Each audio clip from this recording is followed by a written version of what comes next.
Pues bien, esto es lo que predicamos, tanto ellos como yo, y esto es lo que han creído. Ahora bien, si proclamamos un Mesías resucitado de entre los muertos, ¿cómo dicen algunos ahí que no hay resurrección de los muertos? Si los muertos no resucitan, tampoco Cristo resucitó. Y si Cristo no resucitó, nuestra predicación no tiene contenido, como tampoco la fe de ustedes. Primera de Corintios capítulo 15 versículos 11 al 14. Que la paz de Jesús esté contigo. Seguimos con nuestra mini formación en tiempos de Semana Santa. Si Cristo no resucitó, en vano sería nuestra fe, nos dice el apóstol San Pablo, en esta ocasión en su primera carta a los de Corinto, primera carta a los Corintios, capítulo 15, versículos del 11 al 14 y versículos más. Si Cristo no hubiese resucitado, nuestra fe sería en vana.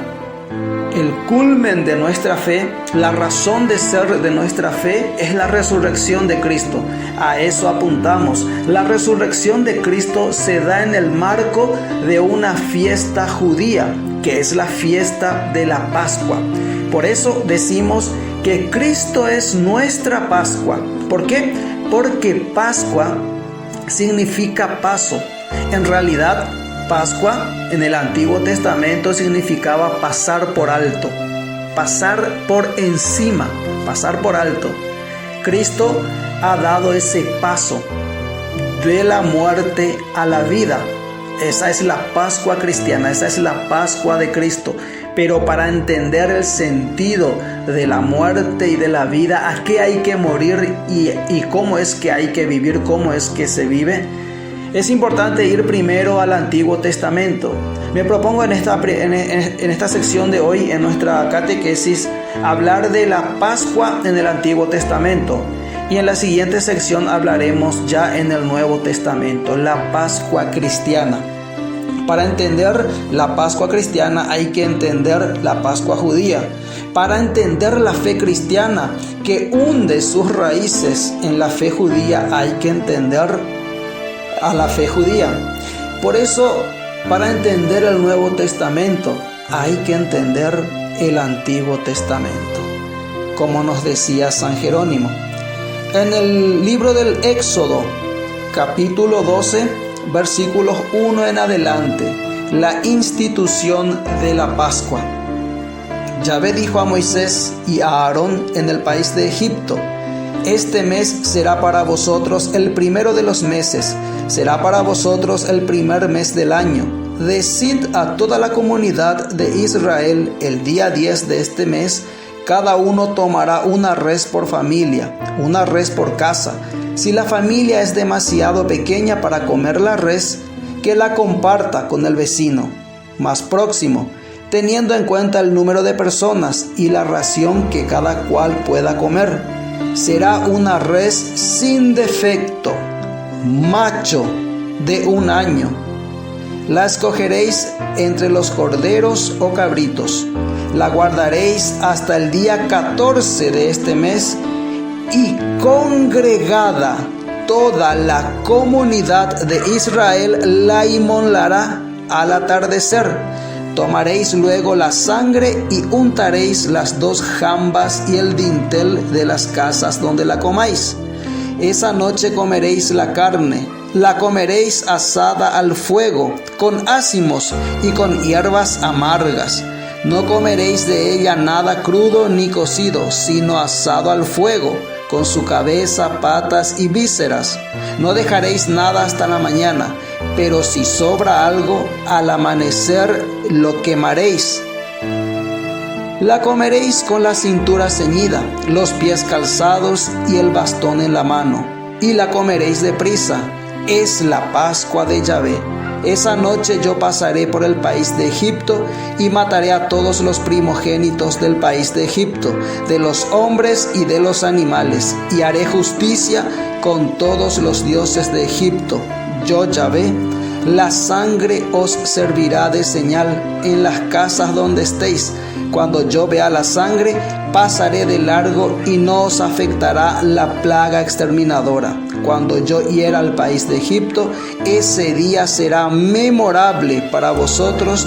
En él celebraréis fiesta a Yahvé y lo festejaréis de generación en generación como ley perpetua. Esa es la institución de la Pascua en el Antiguo Testamento. Recordemos los hijos de Jacob, la familia de Jacob, llegaron a Egipto en busca de alimentos. Se encontraron con José, el hermano a quien ellos habían vendido como esclavo. Se encontraron con José, que tenía un cargo muy importante en Egipto. Él hizo que toda su familia entre a Egipto para no perecer, para no morir de hambre por la hambruna que venía en aquella época.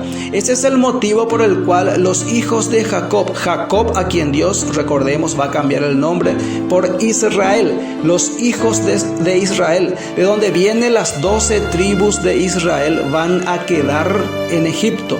400 años de esclavitud en Egipto. Luego, Dios, cumpliendo las promesas, es que Dios habla a Moisés. Dios le va a decir a Moisés: yo soy, en la zarza ardiente, el Dios de Abraham, de Isaac y de Jacob. Es la memoria de Dios, que quiere decir que Dios no se olvida de su pacto. Dios hizo un pacto con Abraham. Ahora ese pacto se va a perfeccionar con Moisés. Dios llama a Moisés para liberar al pueblo de Israel. ¿Para qué Dios va a liberar a Israel de Egipto? Para que salga al desierto a adorarlo. Para que Israel salga a adorar a Dios. Israel se va a convertir en el único pueblo, la única nación que adore al Dios verdadero. Los egipcios tenían varios dioses con diferentes representaciones, y los demás pueblos existentes también tenían sus dioses, pero es a Israel a quien Dios se va a manifestar. Israel va a pasar a ser libre. Requisito número 1 para adorar a Dios. Para adorar a Dios uno tiene que ser libre. Por eso Dios libera a Israel de la esclavitud de Egipto. Es ahí donde Israel sale al desierto. ¿Y por qué al desierto? Porque en el desierto uno solamente depende de Dios. Para que ellos dependan de Dios y tengan un encuentro personal con Dios. El desierto en la Biblia tiene dos connotaciones. Uno, un lugar de encuentro con Dios, y también lugar de tentación, lugar de purificación. Entonces el pueblo va a tener que pasar por el desierto, pero esa noche, como decía la palabra que acabamos de leer, va a ser memorable y se va a celebrar fiesta en nombre de Yahvé. ¿Por qué? Porque festejaréis, dice la palabra, esto de generación a generación. ¿Qué cosa? Que Dios liberó al pueblo de Israel de la esclavitud de Egipto. Y para entender lo que hoy celebramos en la Pascua cristiana, tenemos que entender cómo se celebraba y por qué se celebraba la Pascua judía. Dice la palabra que Yahvé habla a Moisés en el país de Egipto. Ese día Dios iba a liberar al pueblo de Israel. Recordemos que Dios va a enviar las famosas 10 plagas para liberar, y el último era la muerte de los primogénitos. Entonces, en la Sagrada Escritura nos dice que cada vez que Dios enviaba una plaga, o Dios le hacía ver a Egipto, porque esas eran las plagas, le hacía ver a Egipto lo que ellos le estaban haciendo, la injusticia que ellos cometían con los israelitas. Y cada vez que Dios enviaba una advertencia, el corazón del faraón se endurecía más, hasta que le tocó en su punto débil, que fue la 10ª plaga, la muerte de los primogénitos. Dios va a tocar al primogénito del faraón. Es ahí donde el faraón va a decir a Moisés vete, salgan, váyanse y llévense todo lo que quieran. Esa fue la manera de despedir a Moisés, la manera en que Faraón despide a Moisés de Egipto. Vayan y lleven todo lo que quieran. Dios ya lo advirtió a Moisés, es lo que acabamos de leer. Esta noche va a ser una noche muy especial. Dios da algunas indicaciones a Moisés de cómo va a ser esa noche. Le da la manera en que ellos tenían que ir a la mesa esa noche especial. El centro era que tenían que tener un cordero. Eso era lo más importante. Cada familia tenía que agarrar un cordero. Lo tenían que inmolar, sacrificar el cordero. Sacrificar el cordero y esa sangre del cordero, con esa sangre ellos tenían que untar las jambas y los dinteles, el marco de las puertas, para que esa es la señal de que cuando Dios vea que hay esa señal en una casa, Dios pase por alto. Dios no hiera a Israel. Con esa sangre, con esa señal, ellos salvaban la vida en esa noche memorable. Luego da una especie de liturgia de cómo tenían que celebrarlo, qué pasos tenían que seguir, cómo tenían que hacerlo, hasta en qué postura corporal. Tenían que ser parados, de pie, con las sandalias puestas, con el cinturón ceñido. ¿Por qué? Porque esa noche iban a salir rápido. Todo tenía que estar preparado, porque lo que Dios estaba planeando a sí mismo se iba a realizar esa noche. Entonces el centro era el cordero, que tenía 3 características. Tenía que ser macho, tenía que ser sin defecto y menor a 1 año. Todo esto hace alusión a un cordero que en el Nuevo Testamento se va a presentar. Los padres presentaban ese cordero. Y esta fiesta, esta celebración, lo realizaréis, dice Dios, como ley perpetua, de generación en generación, en todos los tiempos. Para siempre se debía realizar esta liturgia, esta cena, en conmemoración de la liberación del pueblo, todas las generaciones. Y solamente Dios podía cambiar esta liturgia.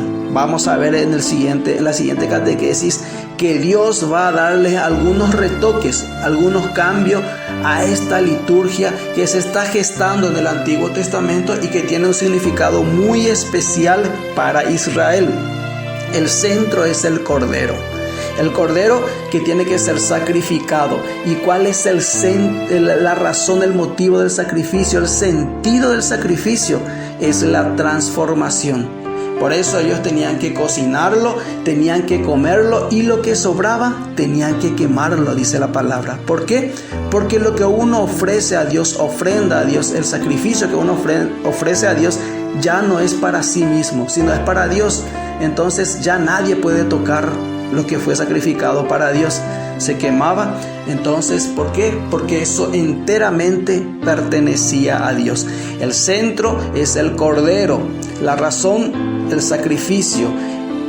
Para adorar a Dios, el centro de la adoración a Dios es el cordero, es el sacrificio. Y aquí tenemos que entender que no hay adoración sin sacrificio. El motivo de la adoración es que tiene que haber un sacrificio, y que sacrificio significa transformación. Pues si uno ofrece un sacrificio y no hay transformación, no hay sacrificio, por lo tanto no hay adoración. Esto tenemos que tenerlo bien en cuenta. Dios libera a Israel de Egipto para que salga a adorarlo. Dios quiere tener un encuentro personal con el pueblo. Nadie adoraba al Dios verdadero, solamente Israel va a empezar a adorar al Dios verdadero. Pero para que haya adoración tiene que haber sacrificio. Y para que haya sacrificio tiene que haber un cordero, y esto se tiene que hacer en un altar. El libro del Levítico en el Antiguo Testamento nos va a aclarar paso a paso cómo eran los ritos que se hacían en el Antiguo Testamento. Este es el sentido de la Pascua en el Antiguo Testamento. Entendiendo esto nos da las luces para entender la Pascua cristiana en el Nuevo Testamento. qué es lo que sucede con Jesús, por qué celebramos la Semana Santa y por qué el culmen de la Semana Santa va a ser la Pascua cristiana hoy. ¿Por qué? Eso lo veremos en la siguiente catequesis, hablando ya de la Pascua cristiana.